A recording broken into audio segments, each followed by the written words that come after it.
नमस्ते पार्वती पुत्र शंकरात्मज ते नमो। नमस्ते कीर्तिका सोनो अग्निभूतो नमस्तुते। अग्निभूतो नमस्तुते। स्कंददेव नमस्कारम् तापसक्रोंच वासिनो सर्वदेव कृते ध्यानम् पूजते या सदा जगत्। पूजते या सदा जगत्। स्कंददेवाय नमः। कुमार कार्तिकेयाय नमः। हरिः ओम। समस्त भगवत भक्त और भगवत प्रेमी सज्जनों, मैं आज आप सब लोगों के सम्मुख पुनः उपस्थित हुआ हूं। श्रीनगर से मैं शंभु प्रसाद भट्ट स्नेहिल, ग्राम भटवाड़ी, रुद्रप्रयाग, अगस्त्यमुनि, उत्तराखंड निवासी, कुछ महत्वपूर्ण विषय को लेकर के उपस्थित हुआ हूं। निश्चित ही यह विषय एक इतिहास पर आधारित है, पुराणों पर आधारित है, भौगोलिक विशिष्टताओं पर आधारित है, तो निश्चित आप सब लोगों को रुचिकर लगेगा। कुछ ऐतिहासिक जानकारी भी प्राप्त होगी। हमारे पुराणों में किन्हीं भौगोलिक स्थानों के संबंध में क्या कुछ विवेचन किया गया है, जो हमारी आस्था के केंद्र हैं, विश्वास के केंद्र हैं, उनके संबंध में क्या कुछ लिखा गया है, वो सारी बातें मैं कोशिश करूंगा, जहां तक मेरा संज्ञान है मैं आप लोगों तक पहुंचाऊंगा। मैं स्पष्ट बता देना चाहूंगा कि मैं निश्चित ही इतना ज्यादा जानकार नहीं, इतना ज्ञानी नहीं कि जो मैं सभी बातें पूर्णतः सही आपको बता पाऊं, लेकिन फिर भी प्रयास करूंगा जहां तक मेरे संज्ञान में है। वह एक ऐतिहासिक और पौराणिक तथा धार्मिक तीर्थस्थल जो कि प्रभु भोलेनाथ के ज्येष्ठ पुत्र कार्तिकेय का तपस्या का स्थान है। यह स्थान भारतवर्ष के उत्तर सीमा अंतर्गत स्थित उत्तराखंड राज्य के जनपद रुद्रप्रयाग और चमोली के मध्यस्थ उच्च शिखर में अवस्थित है, जिसको स्थानीय स्तर पर द्रोणागिरी पर्वत, द्रोणगढ़ आदि कई नामों से, कार्तिक स्वामी डांडा, बहुत सारे नाम स्थानीय स्तर पर प्रचलित हैं। उसके संबंध में तो कुछ बातें मैं जो आप सब लोगों से साझा करना चाह रहा हूं। प्रभु कार्तिकेय की ही कृपा रही कि मुझे अपनी राजकीय सेवा काल के दौरान एक अवसर इस क्षेत्र में सेवा करने का मौका मिला। जब भी मैं उस क्षेत्र में गया या प्रभु कार्तिकेय के इस स्थल में गया, तो मुझे लगा कि निश्चित ही इस स्थल के संबंध में कुछ ऐतिहासिक जानकारियों से संबंधित कुछ पुस्तिका के रूप में या शोध पत्र के रूप में, ब्रोशर आदि, एक पत्रिका, कहीं न कहीं इसका वर्णन अवश्य होना चाहिए। मैंने बहुत प्रयास किया लेकिन नहीं मिल पाया। बहुत सारे विद्वानों से संपर्क करने पर ज्ञात हुआ, उन्होंने बताया कि यदि इस स्थल के संबंध में या कार्तिकेय से संबंधित कुछ जानकारी आपको हासिल करनी है तो निश्चित आप स्कंद पुराण का अध्ययन करें, शिव पुराण का अध्ययन करें। तो मैं आप सब लोगों को बता देना चाहूंगा कि स्कंद पुराण इतना विशाल पुराण है। सभी 18 पुराणों में सबसे बड़ा पुराण ये कोई है तो स्कंद पुराण है, जिसके कई वॉल्यूम हैं, कई भाग हैं, और उन को साधारण मनुष्य तक पहुंच पाना बहुत कठिन है। हम सब लोगों की पहुंच नहीं बन पाती है और इतना विशाल है कि उसको पढ़ पाना इतना समय आज के व्यस्त जीवन में संभव भी नहीं है। तो इन सारी बातों को महसूस करके मेरे द्वारा एक छोटी सी पुस्तिका का रूप देने का प्रयास किया गया। तो मैंने निरंतर 6 साल तक अध्ययन, मनन और शोध करके विभिन्न लोगों से संपर्क किया और विभिन्न धार्मिक ग्रंथों का अध्ययन करने के बाद वर्ष 2004 में एक पुस्तिका जिसे कार्तिकेय दर्शन नाम से प्रकाशित किया गया, यह पुस्तिका ये सम्मुख है मेरे। तो यह पुस्तक प्रभु कार्तिकेय की ही कृपा से मुझे प्रकाशित करने का सौभाग्य मिला। इसका प्रथम आवरण ये है और द्वितीय आवरण पृष्ठ भाग इस प्रकार से इस पुस्तिका का है। तो मैं समझता हूं कि शायद संभवतः कार्तिकेय स्थल के संबंध में जो शोध किया गया उससे संबंधित ये सर्वप्रथम पुस्तक होगी, जहां तक मेरा अपना ज्ञान है।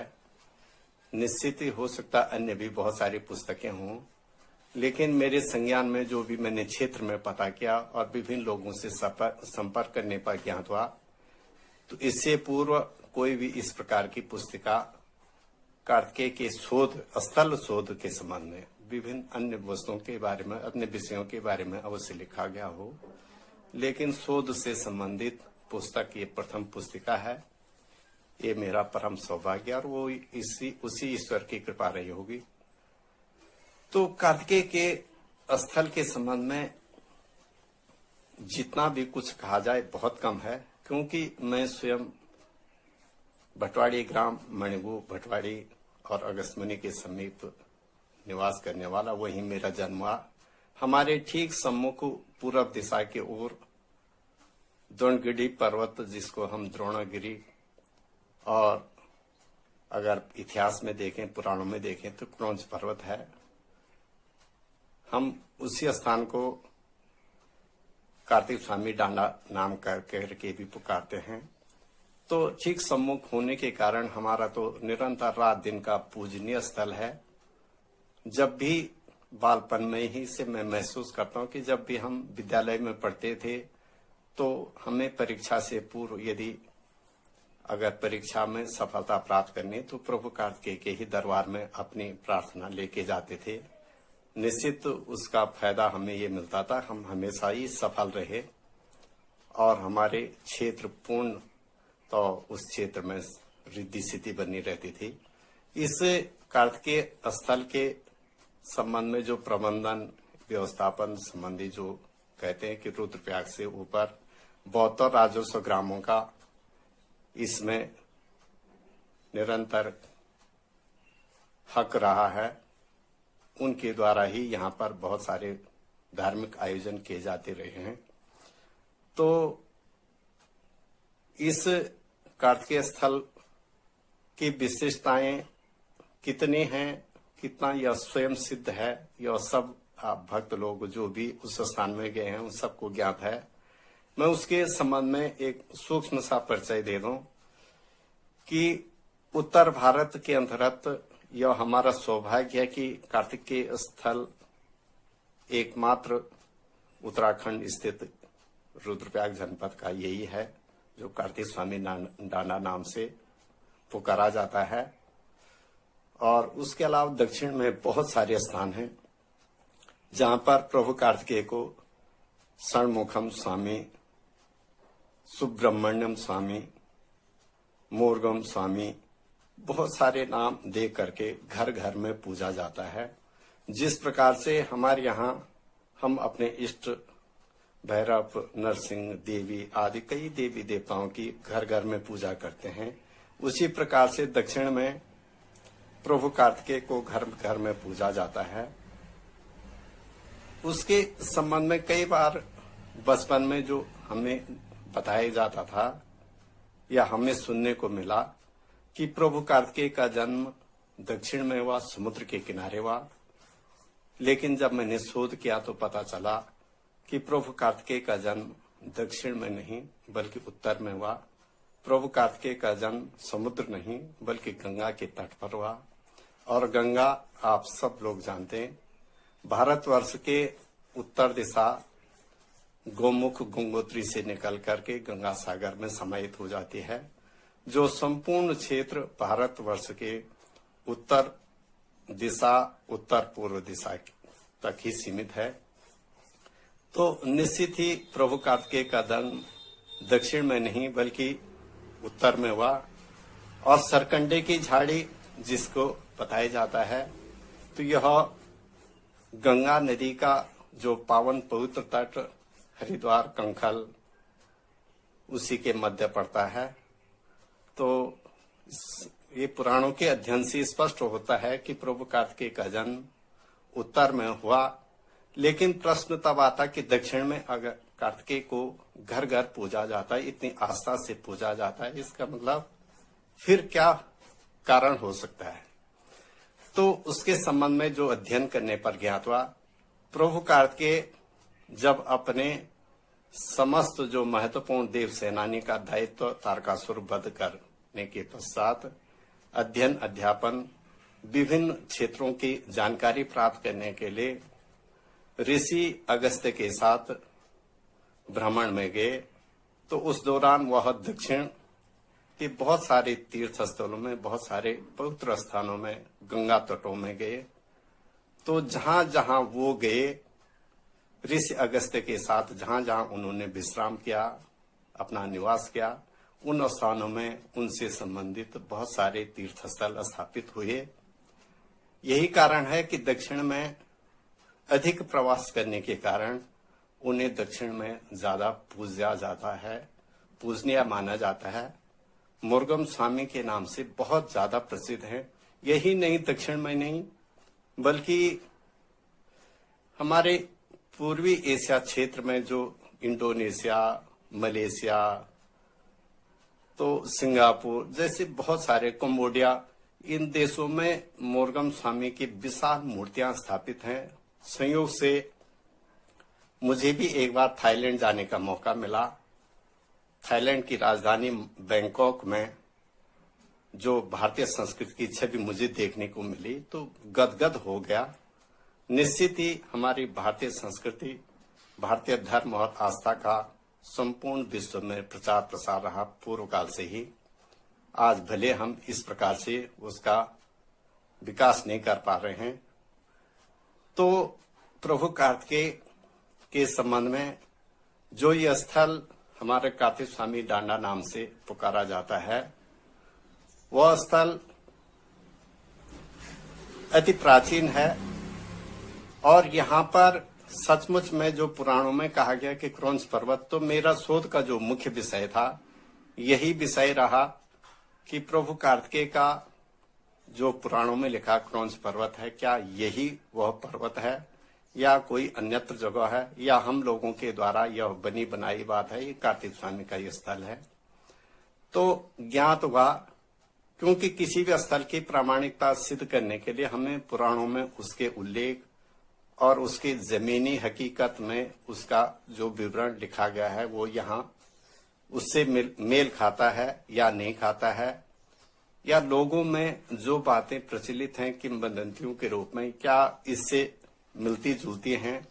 इन सब चीजों का अध्ययन और तुलनात्मक अध्ययन करने के बाद मुझे ज्ञात हुआ निश्चित ही यही वह क्रौंच पर्वत है, क्योंकि स्पष्ट लिखा गया कि वो मंदाकिनी के नजदीक ही वह स्थान है और मंदाकिनी नदी हमारी इसी घाटी में बहती है, जो अगस्त्यमुनि के समीप से होते हुए आगे रुद्रप्रयाग में अलकनंदा से के साथ मिलकर के और एक गंगा का रूप धारण करती है। आगे जाकर के देवप्रयाग में यह विशाल गंगा का रूप अलकनंदा और भागीरथी का संगम होने पर पवित्र गंगा का रूप बन जाता है।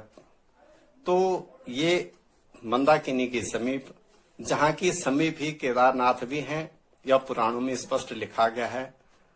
और वो ऐसा स्थान कि जहाँ से केदारनाथ सम्मुख दिखाई देता है, निश्चित ही वह क्रौंच पर्वत यही है, क्योंकि इसके अलावा मुझे नहीं लगता कि कहीं अन्यत्र यह स्थान ऐसा लगता है। स्पष्ट पुराणों में लिखा गया वो स्थान जहां पर कार्तिकेय तपस्यारत थे वो कैलाश के नजदीक है। प्रभु कैलाशवासी उनको मिलने के लिए समय समय पर वहां आते थे। तो उस विशाल और ऊंची शिला के चारों ओर बहुत सारी जलधाराएं निकलते हैं, जो 5 जलधाराओं के रूप में, जिसको द्रोणागिरी या सुरगढ़, नीलगढ़, बहुत सारे गाढ़ गदेरे यहाँ से निकलते हैं, जो निरंतर आगे बढ़ करके कोई अलकनंदा में, कोई मंदाकिनी में समाहित होती हैं। तो ये निश्चित एक सपाट और ऊंचा शिखर जहाँ पे बांज, बुरांस, काफल, इतने अद्भुत पेड़, इतने रसीले, जहाँ पर कि सुरम्य वन और कई प्रकार की पशु पक्षी यहाँ पर कूदते हैं, भ्रमण करते हैं। तो निश्चित बहुत अच्छा स्थान है।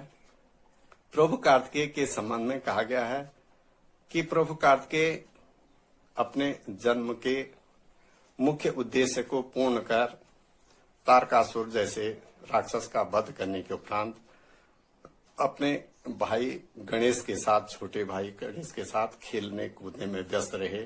एक समय ऐसा भी आया, पारिवारिक घटनाक्रम की श्रेष्ठता का द्वंद्व उनमें बढ़ गया।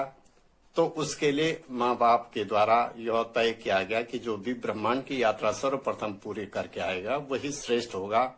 तो कार्तिकेय का वाहन मोर होने के कारण वो शीघ्रता से मोर में बैठकर आगे प्रस्थान कर गए।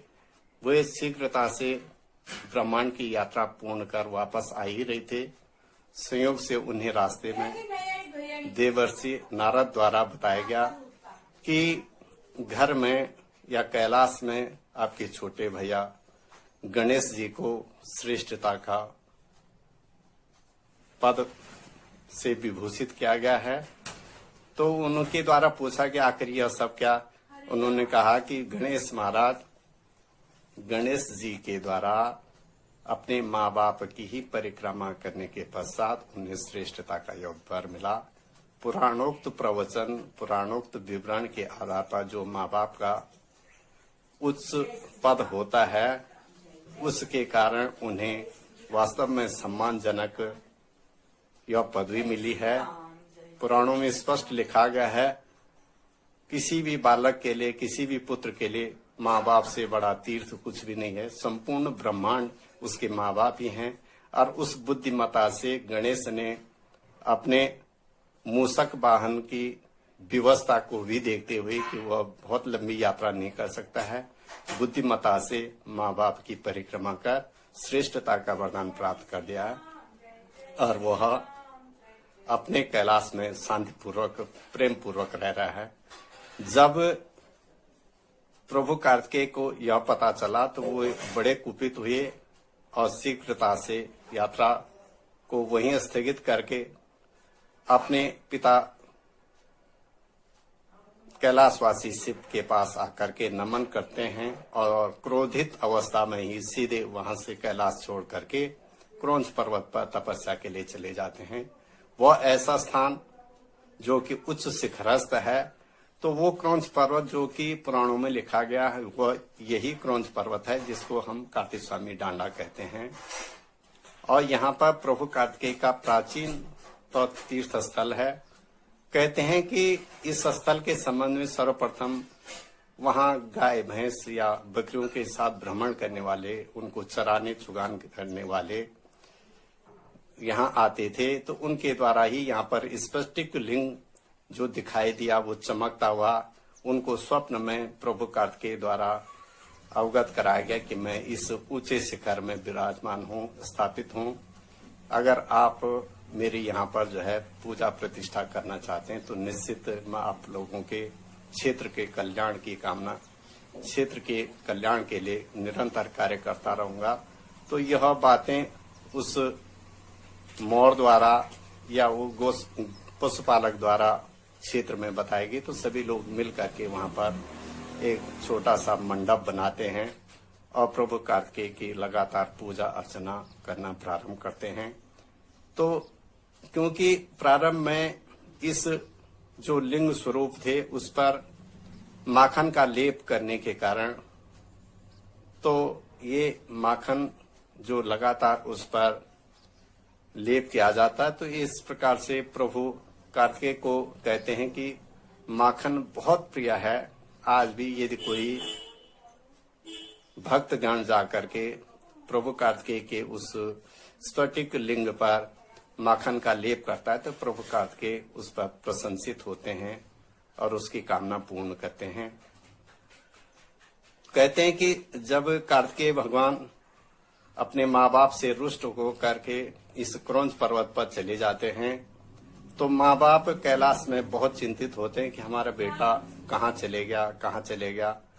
तो वे ढूंढते ढूंढते ढूंढते ढूंढते उस क्रौंच पर्वत पर पहुंचते हैं। वहां देखा कि वहां बेटा तपस्या में लीन है, क्रोधावस्थित होने की वजह से, क्योंकि कार्तिकेय ने अपना जो मांस था वह कैलाश में ही छोड़ दिया, केवल अपने अस्थियों के साथ अपनी हड्डियों के ही रूप में वहां पर विराजमान थे। तो वे जब कैलाशवासी शिव और पार्वती ने उन्हें देखा तो उन्हें किसी प्रकार से मनाने की कोशिश की, लेकिन वो तैयार नहीं हुई वापस कैलाश जाने के लिए। तो उन्होंने उससे एक बात कही कि बेटा हम तुम्हें मिलना चाहते हैं, साल भर में एक बार आप हमें बताएं कि हम कब आपके पास आए। तो उन्होंने एक दिन दिया, कार्तिक मास के बैकुंठ चतुर्दशी, कार्तिक पूर्णिमा के मध्य में जो रात्रि का अवसर आता है, उस अवसर पर वे कार्तिकेय को आकर के मिल सकते हैं। कार्तिकेय द्वारा यह स्वयं बताया गया। तो तब से कार्तिक मास में आने वाली जो बैकुंठ चतुर्दशी, जिसको शुक्ल चतुर्दशी, कार्तिक शुक्ल चतुर्दशी कहते थे पूर्व में, लेकिन जब वहां पर प्रभु भोलेनाथ अपने गणों के साथ हर वर्ष आने लगे तो वह बैकुंठ चतुर्दशी के नाम से प्रचलित हुई। अगले दिन कार्तिक मास का जो पुण्य पर्व होता है कार्तिक पूर्णिमा, तो वह भी एक बहुत महत्वपूर्ण अवसर है। तो इतना पुण्यशाली शुभ अवसर, कहते हैं पुराणों में स्पष्ट लिखा कि जो भी इस बैकुंठ चतुर्दशी के पुण्य पर्व पर यहाँ पर रात्रि विश्राम करते हैं, उनके हजारों पाप ताप सब नाश हो जाते हैं। कई जन्मों के किए हुए धर्म अधर्म के जो भी दुष्प्रभाव हैं वो सारे विनाश की ओर बढ़ जाते हैं। तो इसलिए आज भी यहाँ पर जो इस मंदिर प्रबंधन संबंधी जो व्यवस्थापन कार्तिकेय सेवा समिति बनी हुई है, उसके द्वारा प्रतिवर्ष बैकुंठ चतुर्दशी की रात्रि को यहाँ पर भव्य आयोजन किया जाता है, जिसमें क्षेत्रीय श्रद्धालुगण दूर दूर तक के लिए भी दूर दूर तक के भक्तगण आकर के अपने भक्ति में लीन रहते हैं। निरंतर भजन कीर्तन कर रात्रि भर जागरण करते हैं। यही नहीं, रात के 4 प्रहरों में यहाँ पर भव्य आरती होती है। वो वास्तव में अद्भुत आनंद, निश्चित ही जिस भी व्यक्ति को इस पुण्य प्रदायी अवसर पर यहाँ पर रात्रि जागरण का अवसर मिलता, निश्चित बहुत बड़ा सौभाग्यशाली होगा। प्रभु कृपा से हमें भी कई बार वहां पर रात्रि जागरण का अवसर मिला। और अगले दिन कार्तिक पूर्णिमा होती है। कार्तिक पूर्णिमा स्वयं कहते हैं कि कार्तिक पूर्णिमा से बड़ा पुण्यशाली और सौभाग्यशाली शुभ अवसर कोई नहीं है। कार्तिक पूर्णिमा के अवसर पर गंगा में स्नान करना या कहीं तीर्थ में चले जाना, इससे बड़ा सबसे बड़ा पुण्य, सबसे महत्वपूर्ण समय कोई भी नहीं है। तो निश्चित इस पुण्यदायी और सौभाग्यशाली शुभ अवसर को कोई भी भक्तगण अपने जीवन में छोड़ना नहीं चाहेंगे। तो यह सारी महत्वपूर्ण जानकारियां जो इस कार्तिकेय स्थल से संबंधित थी, मैं आप सब लोगों से साझा करने का निरंतर प्रयास करता ही रहूंगा। क्योंकि मैंने पूर्व में बताया कि मैं इतना ज्ञानी तो नहीं, लेकिन फिर भी प्रयास करता हूं कि जो कुछ मुझे ज्ञान है, जो कुछ मुझे जानकारी है, मैं आप सब लोगों तक अवश्य बताऊंगा। मैंने जो ये पुस्तक कार्तिकेय दर्शन शोध पर आधारित लिखी, इसमें बहुत सारे अध्याय जिनमें कि इस क्षेत्र के संबंध में जो अन्वेषण है, इस क्षेत्र की प्रामाणिकता के आधार पर, इसकी प्रबंधन से संबंधित, इसकी पूजा पाठ आदि, जो इसकी पारिस्थितिकी या जैव विविधता है, या जैसे हमारे गांव मणिगू भटवाड़ी से जो पूर्व में पैदल पर था, वहां से 8 किलोमीटर के रास्ते में मालखी के ऊपर एक विशाल मैदान है जिसको उसुमतोली कहते हैं। बहुत भव्य मैदान, मखमली घास से युक्त मैदान, दिखने में बहुत सुहाना है, जहां पर कि अगर उद्यानीकरण किया जाए तो बहुत लाभप्रद हो सकता है। मुझे लगता है कि शासन प्रशासन को चाहे कि यहाँ का अवश्य सदुपयोग करें। तो ऐसी सारी चीजों को मेरे द्वारा यहाँ पर लिखने का प्रयास किया गया। कार्तिक स्वामी पहुंचने की जहां तक बात है, यह स्थान जो कि अगर हमें हवाई सेवा से यहाँ पहुंचना है तो सर्वप्रथम देहरादून के समीप जोलीग्रांट हवाई अड्डा है। वहां पर हवाई जहाज या किसी भी हेलीकॉप्टर से पहुंचने के बाद किसी भी अपने स्वयं के वाहन या सार्वजनिक वाहन से ऋषिकेश, देवप्रयाग, रुद्रप्रयाग और रुद्रप्रयाग से 37 किलोमीटर दूरी पर कनकचौरी नामक स्थान है। वहां तक सवारी वाहन द्वारा पहुंचा जा सकता है। वहीं पर कार्तिकेय स्वामी पहुंचने का गेट बना, भव्य गेट है। वहां से पैदल चलते हुए जिस रास्ते को वर्तमान में बहुत सारी पर्यटन से संबंधित संस्थाओं, गैर सरकारी और सरकारी संस्थाओं द्वारा भव्य रूप दिया गया, चलने के लिए सुगम पथ बनाया गया, जगह जगह पर बैठने के लिए स्थल बनाए गए हैं। तो निश्चित ही उस स्थान को, जो कि कनकचौरी से पैदल और घने वन के बीच में सुरम्य वन, जहाँ की कई पशु पक्षियों की आवाज सुनाई देती है और बहुत सारे फूल वहां पर प्राकृतिक रूप से खिले हुए उनकी महक सूंघने को मिलती है। तो उससे आगे आकर के लगभग 2.5 से 3 किलोमीटर के मध्य में मरड़ी, जिसको कि कार्तिक स्वामी की धर्मशाला कहते हैं, वहां पर पहुंचा जा सकता है। उससे आगे पैरेलल जो चोटी वाला रास्ता, चोटी की धारों धार से जो रास्ता चलता है, वहां से लगभग पौने किलोमीटर से लेकर 1.25 किलोमीटर आगे ऊपर चोटी में, जो कि कार्तिक स्वामी का पावन पवित्र स्थल है, कार्तिक स्वामी का मंदिर, वहां पर पहुंचने का भक्त गणों द्वारा प्रयास किया जाता है। उससे पूर्व लगभग 100 से 150 मीटर की दूरी पर भगवान भैरवनाथ का भव्य स्थल है, जो कि यहाँ के संबंध में, क्योंकि कार्तिक धाम में कौन से है नाम है, साथ में प्रभु जी आपका धाम है। क्योंकि कार्तिक स्वामी के मंदिर से ठीक पूर्व में पहले कुछ दूरी पर यह प्रभु पटुक भैरव का स्थान है, जो कि यहाँ की विशिष्टताओं को बताता है। उसके अलावा प्रभु कार्तिकेय की इसी पुस्तक में मेरे द्वारा एक ऐसी वंदना लिख करके रखी है, या बहुत सारी पत्र पत्रिकाओं में भी वह वंदना छप चुकी है।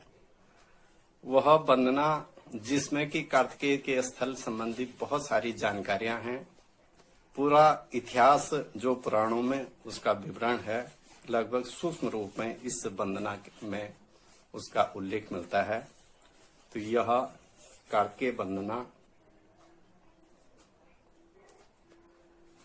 नमो कार्तिक स्वामी जी, प्रभु तुम क्रौंचवासी हैं। नमः कार्तिक स्वामी जी प्रभु तुम क्रौंचवासी हैं। शिखरे उच्च है वहाँ पर सभी के पाप नासी हैं।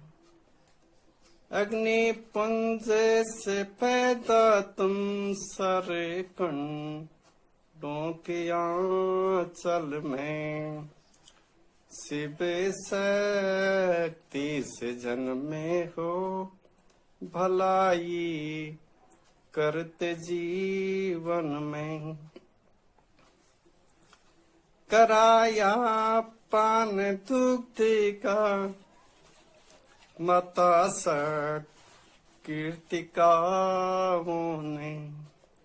यहाँ पर कीर्तिकाओं का उल्लेख आया है। प्रभु कार्तिकेय को इसीलिए कार्तिकेय कहा जाता है क्योंकि कीर्तिकाओं द्वारा उनका लालन पालन किया गया। और षडानन भी इसलिए कहा जाता है कि कीर्तिकाएं 6 माताएं थी। 6 माताओं द्वारा उनको एक साथ स्तनपान उनके 6 मुखों में किया गया, तो तब से प्रभु कार्तिकेय षडानन कहे जाते हैं। और बहुत सारे नाम, कुमार विवाह मुक्त रहने के कारण उन्हें कुमार कहा जाता है। स्कंद पुराण में उनको स्कंद नाम से पुकारा जाता है। स्कंद जो बाहें होते हैं, जो सेनापति होता है वो ताकतवर माना जाता है, इसलिए स्कंद नाम से उनको विशिष्ट महत्ता दी गई। तो अग्नि पुंज से पैदा तुम सारे कंडों के आंचल में। शिव शक्ति से जन्मे हो भलाई करते जीवन में। कराया पान दुग्ध का मता सट कीर्तिकाओं ने। ममता प्राप्त की सबकी सड़े मुखों से प्रभु तुमने। शिव पुत्र हो तुम स्वामी मोरे पावन नाम है। असुरों के संहारक हो पापे नाश का काम है। कुमारे नाम है प्रभु का विवाह मुक्त रहने से। स्कंद नाम से प्रभु जी की करते पूजा सब मन से। अरे उठाया भार कंधों पर देव सेना के नायक का। उठाया भार कंधों पर देव सेना के नायक का। लड़कपन खेल के बदले किया संहार तारक का। पिता माता से रुष्ट तुम तपोस्थित क्रौंच पर्वत में। पिता माता से रुष्ट तुम तपोस्थित क्रौंच पर्वत में। निराश्रित आश्रय स्वामी, निराश्रित आश्रय स्वामी, सदा ही जय हो जगत में। करते बद्ध कर हो कर सतबा रे नमन प्रभु को। करते बद्ध कर हो कर सतबा रे नमन प्रभु को। करे ना कामना पूरी, मिले नहीं धोखा कभी हमको। करे ना कामना पूरी, मिले नहीं धोखा कभी हमको। नमो कार्तिक स्वामी जी, प्रभु तुम क्रौंचवासी हैं, प्रभु तुम क्रौंचवासी हैं। तो इस वंदना को, यह भजन, यह आराधना प्रभु कार्तिकेय को समर्पित करते हुए मैं सभी भक्त गणों के मंगल की कामना करता हूं। प्रभु सबकी मनोकामना पूर्ण करे। तो इन्हीं के साथ, इन्हीं बातों के साथ, इन्हीं शब्दों के साथ प्रभु कार्तिकेय को पुनः प्रणाम करते हुए मैं अपनी वाणी को विराम देता हूं। जय कार्तिक स्वामी।